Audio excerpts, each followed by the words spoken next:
இடமலம் நேயர்களுக்கு வணக்கம். நான் உங்கள் பரத் பேசிட்டு இருக்கேன். அதிமுக, பாஜக கூட்டணி அப்படின்ற சைடு உறுதியா இருக்கு. அப்படியே இந்த சைடு வந்து பார்த்தோம்னா, திமுக நாங்க கண்டிப்பா எங்க கூட்டணியில நாங்க உறுதியா இருக்கோம்னு சொல்லி அவங்களும் கரெக்ட்டா வந்துட்டு இருக்காங்க. ஆனா இதுக்கிடையில பாமக கட்சிக்குள்ள அப்பாக்கும் பிள்ளைக்கும் சண்டை அப்படிங்கிறது ஒரு சைடு போயிட்டு இருக்கு. அப்புறம் தேமுதிக அவங்களும் வந்து எங்களுக்கு ராஜ்யசபா சீட் குடுக்கணும். அது அதிமுகவோட கடமை அப்படின்னு சில வார்த்தைகள் சொல்லியிருக்காங்க. ஸோ என்ன நடந்துட்டு இருக்கு அப்படிங்கிறத பத்தி இன்னைக்கு ஹரிஷ் அவர்கள்கிட்ட மிக தெளிவா தெரிஞ்சுக்க போறோம். பிரதர் வணக்கம். ஃபர்ஸ்ட்டு ராமதாஸ் அவர்கள்ட்ட ஆரம்பிச்சிருவோம். பாமக அவங்களுக்கு ஒரு செட் ஆஃப் வோட் பேங்க் இருக்கு. அந்த வோட் பேங்க் எப்படின்னா, ஒரு சமுதாயம் அப்படின்றத தாண்டி, ஐயா மருத்துவர் ராமதாஸ் அப்படின்ற அந்த பேருக்காக வந்தது தான் அந்த வோட் பேங்க். அதுக்கப்புறம் தான் அவங்க சாதி பற்று அப்படிங்கிறதெல்லாம் உள்ள வராங்க. இப்போ ராமதாஸ் அவர்களுடைய பையனா அன்புமணி இந்த களத்துல வந்து நிக்கிறாரு. தொடர்ந்து அரசியல் களத்துல அங்க இருக்கக்கூடிய மக்களுக்காக அவர் நிறைய விஷயம் போராடி இருக்காரு. லிட்டரலா கடலூர் சம்பந்தப்பட்ட பல போராட்டத்துல கலந்திருக்காரு. ஸோ இப்படி ஒரு ஆதரவு இருக்கும்போது, அந்த குடும்பத்துக்கே ஒரு ஆதரவு இருக்கு. ஆனா டக்குனு அப்பா பிள்ளைக்குள்ள ஒரு சண்டை. சம்மந்தமே இல்லாம. நான் அப்பவே அத சொன்னேன். நான் இப்பவே இத சொன்னேன். அன்னைக்கு என் புள்ள வந்து என் கால புடிச்சு அழுதான். அப்படின்ற அந்த வார்த்தைகள்லாம் இருக்குல்ல. இத நம்ம எப்படி எடுத்துக்கிறது? ஆரோக்கியமா நினைக்கிறீங்களா? இல்ல இது ஆரோக்கியமானதா அப்படிங்கிறத தாண்டி உண்மைகள வந்து ராமதாஸ் அவர்கள் சொல்லிட்டு இருக்காருன்னு நான் பார்க்குறேன். ம். ராமதாஸ் உண்மைய சொல்றாருன்றீங்களா? ராமதாஸ் அவர்கள் உண்மைய சொல்றாரு ம். அப்படின்னு நான் பார்க்குறேன். ஏன்னா, நாடாளுமன்ற தேர்தல் நேரத்தில வந்து எனக்கு கிடைச்ச தகவல் என்னன்னா, அதிமுகவிலிருந்து சி.வி. சண்முகம் அவர்கள் ராமதாஸ் அவர்களோட பேச்சுவார்த்தை நடத்தி முடிச்சுட்டாரு. ம். 10 சீட் அதிமுக கூட்டணியில பாமகவுக்கு ஒதுக்கப்படுது அப்படிங்கிறது தான் தகவலா இருந்தது. ரைட். அன்னைக்கு நைட் வந்து அந்த கூட்டணி பேச்சுவார்த்தை முடிவு பெற்று, ம். அடுத்த நாள் மத்தியானம் இல்ல ஈவினிங் வந்து கையெழுத்து போடுவாங்க அப்படிங்கிற ஒரு முடிவுல எட்டப்பட்டிருந்தது. ம். திடீர்னு பார்த்தா அடுத்த நாள் விடிய காலையில பாஜகவோட பாமக கூட்டணி அப்படின்னு சொல்லி அண்ணாமலை நேரடியா போய் அன்புமணி ராமதாஸ் அவர்கள கூட்டிட்டு போய் பாமக நிறுவனர் ராமதாஸ் அவர்கள போய் சந்திச்சாரு. ம். ஸோ இதெல்லாம் நடந்துட்டு இருக்கிறப்ப தான் அந்த விஷயத்த தான் இப்போ வந்து உடைச்சிருக்காருன்னு நான் பார்க்குறேன் ராமதாஸ் அவர்கள். அதிமுகவோட நான் கூட்டணி போக சொன்னேன். அதிமுகவோட நான் கூட்டணி போயிருந்தால் இன்னைக்கு பாமகவுக்கு 3 எம்பிக்கள் கிடைச்சிருப்பாங்க. அதிமுகவுக்கும் 7 எம்பிக்கள் கிடைச்சிருப்பாங்க. ம். ஒரு 10 எம்பிக்கள வந்து எங்களுடைய கூட்டணி அழகா ஜெயிச்சிருக்க முடியும். அத தடுத்துட்டார் அன்புமணி ராமதாஸ். பாஜகவோட தான் கூட்டணி போகணும் அப்படின்னு சொல்லி ஒரு பக்கம் இந்த கால வந்து சௌமியா அவர்களும், இந்த காலம் வந்து அன்புமணி ராமதாஸ் அவர்களும் பிடிச்சுக்கிட்டு அழுதாங்க. இன்னொரு பக்கம் வந்து இந்த கூட்டணி பாஜகவோட நான் கூட்டணி போறதுக்கு ஒத்துக்கல அப்படின்னா தற்கொலை பண்ணிக்குவேன். நீங்க தான் என்ன கொல்லி வைக்கணுங்கிற ரேஞ்சுக்கு அன்புமணி கொஞ்சம் அதிகமாவே பேசிட்டாரு. அதனால தான் நான் வேற வழி இல்லாம வந்து ஒத்துக்க வேண்டியதாயிடுச்சு. 2வது அதிமுகவோட நாங்க பேசி முடிச்சதுக்கப்புறம், திடீர்னு அடுத்த நாள் காலையில பாரத் மாதா கி ஜெய்ன்னு ஒரு கோஷம் கேட்குது எனக்கு வீட்டு வாசல்ல. என்னன்னு போய் பார்த்தா, பாஜக கொடிய பிடிச்சுக்கிட்டு அங்க இருக்க தொண்டர்கள் நிக்கிறாங்க. அப்போ என்ன விஷயம்னு நான் வந்து கேட்கும்போது, சௌமியா சொன்னாங்க, "நாங்க பாஜகவோட கூட்டணி பேசிட்டோம்" அப்படிங்கிறாங்க. எப்படி நான் அதிமுகவோட கூட்டணி பேசினதுக்கப்புறம் நீங்க எப்படி பாஜகவோட போலாம் அப்படின்னா, "இல்ல இதுதான் எங்களுக்கு வந்து சரியா இருக்கும் அப்படின்னு நாங்க நினைக்கிறோம். இதுக்கு நீங்க ஒத்துக்கணும்" அப்படின்னு சொல்லி அப்பவும் என்ன வந்து கட்டாயப்படுத்துனாங்க. வேற வழி இல்லாம தான் பாஜகவோட கூட்டணிக்கு ஒத்துக்கிட்டோம் நாங்க. ம். அப்படிங்கிறத ரொம்ப ஓப்பனா வெளிப்படையா பேசுறாரு. ம். ஸோ இந்த இடத்துல வந்து ராமதாஸ் அவர்கள அ என்ன சொல்றது? ராமதாஸ் அவர்கள கட்டாயப்படுத்தியிருக்காங்க அப்படிங்கிறத தாண்டி, அன்புமணி ராமதாஸ் அவர்கள சிலர் வந்து கட்டாயப்படுத்தி நீங்க பாஜகவோட வந்தே ஆகணும் அப்படின்னு தவறான பாதைக்கு கூட்டிட்டு போயிருக்காங்க அப்படிங்கிறது மட்டும் புரிஞ்சுக்க முடியும். ஓகே. இப்ப அன்புமணி பாஜகவுக்கு போனதுக்கு பின்னாடி ஒரு பேக் ஸ்டோரி இருக்கு. அது நான் அப்புறம் வரேன். நான் என்ன கேட்கிறேன், ராமதாஸ் அப்படின்ற ஒரு நபர் முதிர்ந்த அரசியல் தலைவர். பல அரசியல் கட்சி தலைவர பார்த்துட்டாரு. தேசிய தலைவர்லேருந்து, மாநில தலைவர்லேருந்து நெறைய பேர பார்த்துட்டாங்க. மோடி அவர்களுக்குலாம் ராமதாஸ் அவர்கள் மீது நல்ல மதிப்பு இருக்கு. அப்படி இருக்கும்போது, குடும்ப பிரச்சனை லிட்டரலா பார்த்தா அது குடும்ப பிரச்சனை. கட்சி பிரச்சனையே கிடையாது. கட்சி தொண்டர்கள் என்ன ஆசைப்படுறாங்க? வன்னியர் மக்களுக்கு இந்த இந்த கட்சி வந்து நீடூழி உழைக்கணும். நம்ம வந்து அங்கீகாரம் பெறணுன்ற ஒரு நோக்கத்துல மக்கள் செயல்படுறாங்க. ஆனா, வீட்டுக்குள்ள நடக்கக்கூடிய பிரச்சனைய, இப்போ வந்து அன்புமணி வந்து என் கால புடிச்சாரு.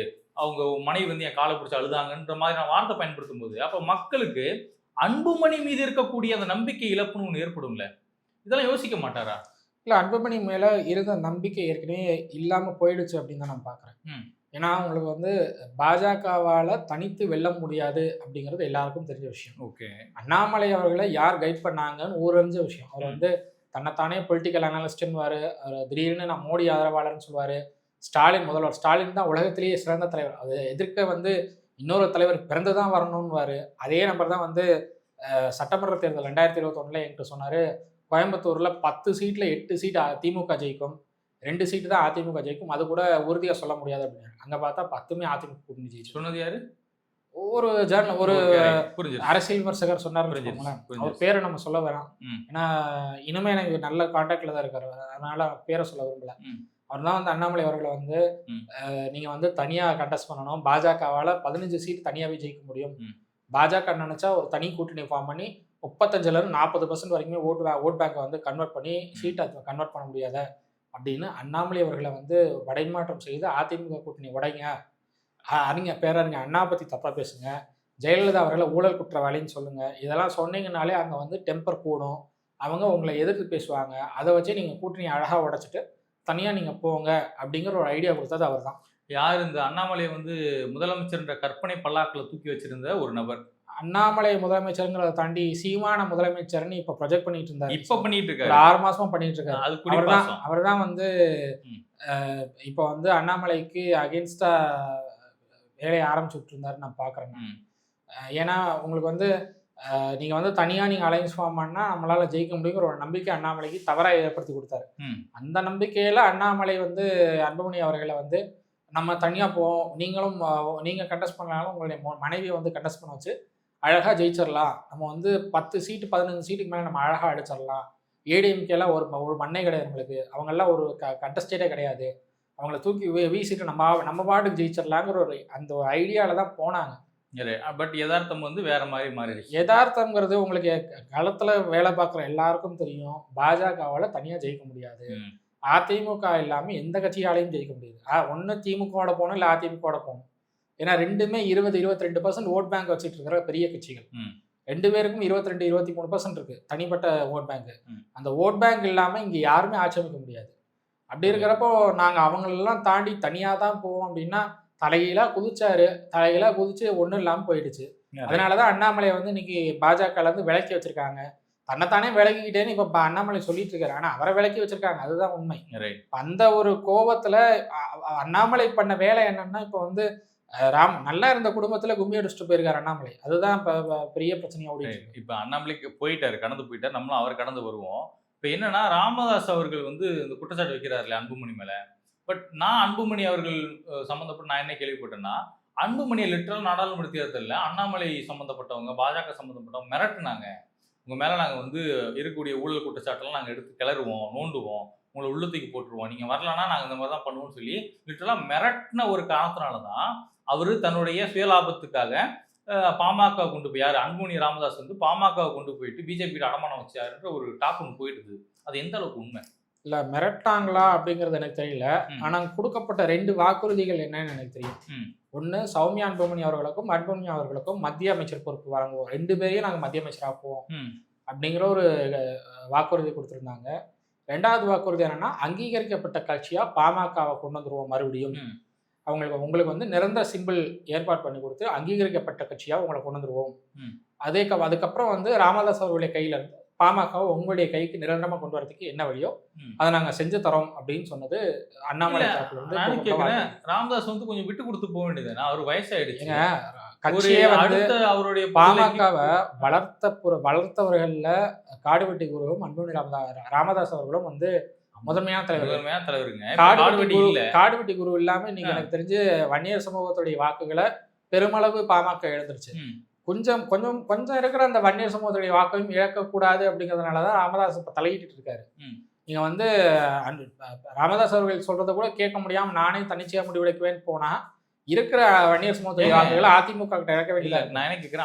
வன்னியர் சமூகம் அதிமுக நோக்கி நகர ஆரம்பிச்சிருச்சு. இல்லைங்க, நான் கேட்கிறேன், அன்புமணி ராமதாஸ் வந்து உதயநிதி மாதிரி சின்ன ஆள் கிடையாது. நேத்து வந்துட்டு இன்னைக்கு உள்ள போய் முதலமைச்சர் ஆகணும்னு ஆசைப்படுற ஆள் கிடையாது. பொறுப்புணர்வோட இருக்காரு. இல்ல ரொம்ப வருஷமா அரசியல் இருக்காருனாலும் பொறுப்புணர்வோட இருந்துக்கணும். பொறுப்பு அதாவது உங்களுக்கு வன்னியர் சமூகத்திற்கு இடஒதுக்கீடு கொடுத்தா தனக்கு வந்து எவ்வளவு பெரிய பிளாக்லாஷ் ஆகும் அப்படிங்கிறது தெரிஞ்சும் அந்த துணிச்சலான நடவடிக்கை எடுத்தார் எடப்பாடி பழனிசாமி.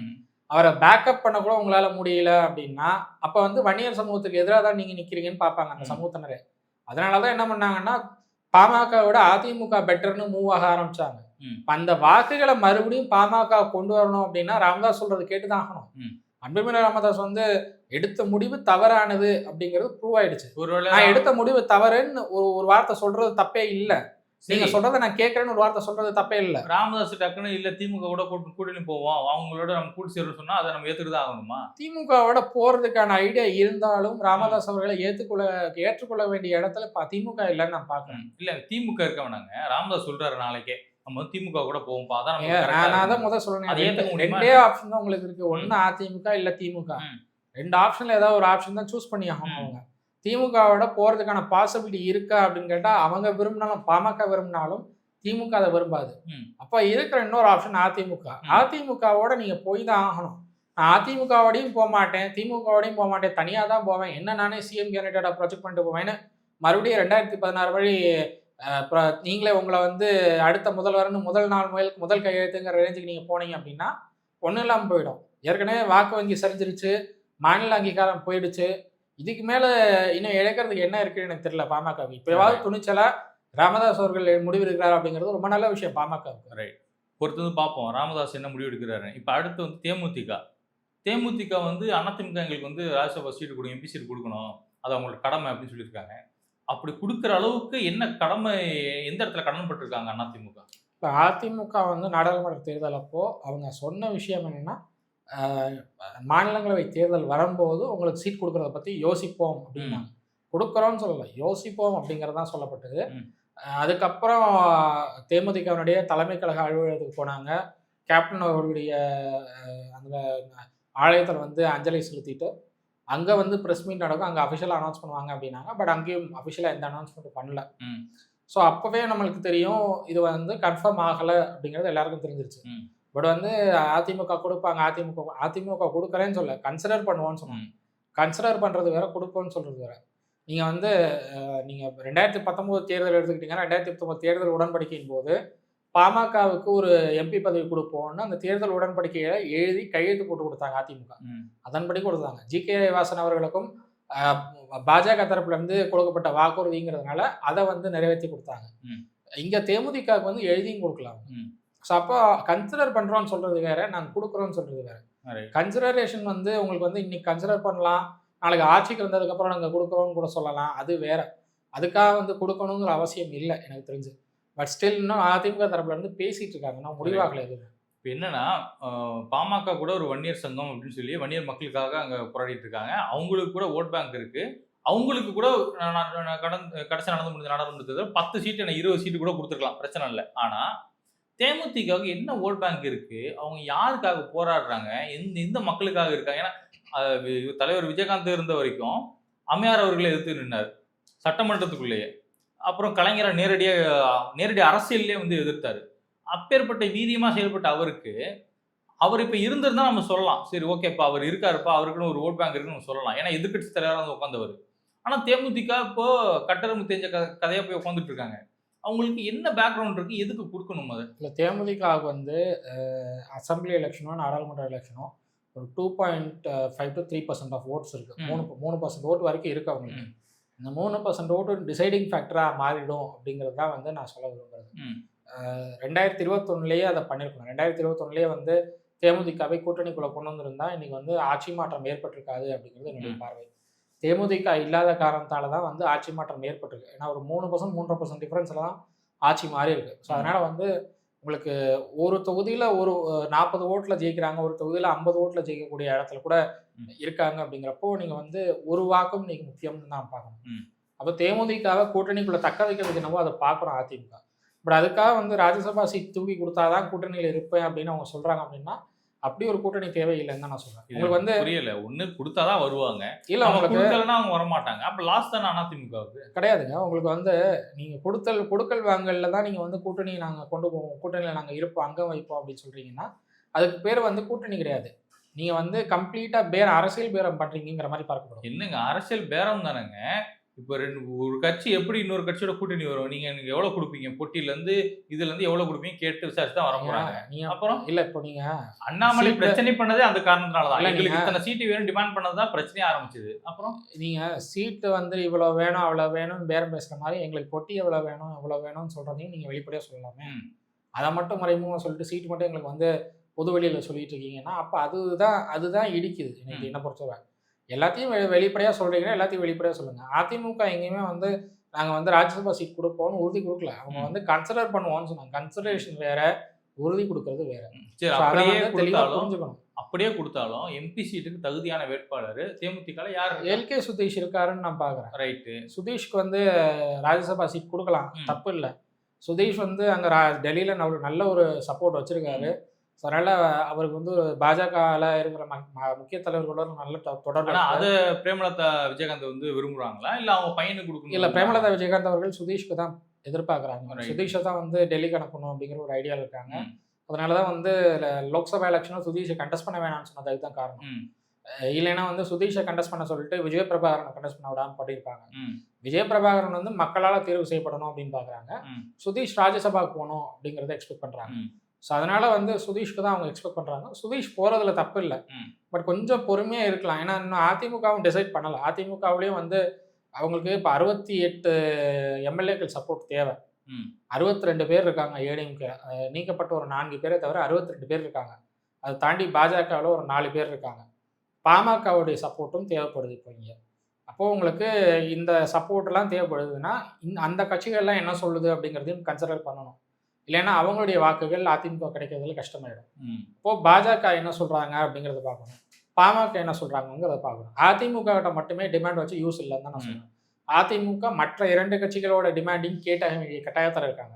உங்களுக்கு சீட்டு தேவை அப்படின்னா நீங்கள் வந்து பாமக கிட்டையும் பாஜக கிட்டையும் நீங்கள் ப்ரெஷர் கொடுக்கணும். அப்பதான் வந்து சீட் கிடைக்கும். நாடாளுமன்ற தேர்தலில் பாஜகவும் பாமகவும் அதிமுக நட்டாத்துல விட்டுட்டு தனியாக போனப்ப தேமுதிக நாங்கள் பாஜக கூட போக மாட்டோம், நான் எங்களுக்கு அதிமுக தான் வேணும்னு நின்னாங்க. அப்போ உங்களுக்காக உண்மையா நின்ன ஒரு கட்சிக்கு நீங்க கொடுக்க மாட்டேன்னு அடம் பிடிக்கிறதுங்கிறது கொடுக்க மாட்டேன்னு இல்லைங்க, கொடுக்க மாட்டேன்னு சொல்லணுங்க. ஒரு எம்பியை தேர்வு பண்றதுக்கு 34 எம்எல்ஏக்களுடைய சப்போர்ட் தேவை. சரிங்க, அதிமுகவுக்கு 62 எம்எல்ஏக்கள் தான் இருக்காங்க. அந்த செல்வாக்கு உங்ககிட்ட இல்லையா? நீங்க கேட்டு வாங்கி கொடுக்குற அளவுக்கு அதிமுக செல்வாக்கு இல்லாம பாஜக கிட்ட. பாஜக என்ன டெசிஷன்ல இருக்காங்கன்னு சொல்ல முடியாது. அவங்க அண்ணாமலை கூட எம்பி ஆகுறதுக்கு ஐடியால இருக்கலாம். இதெல்லாம் சாத்தியப்படுற விஷயமா?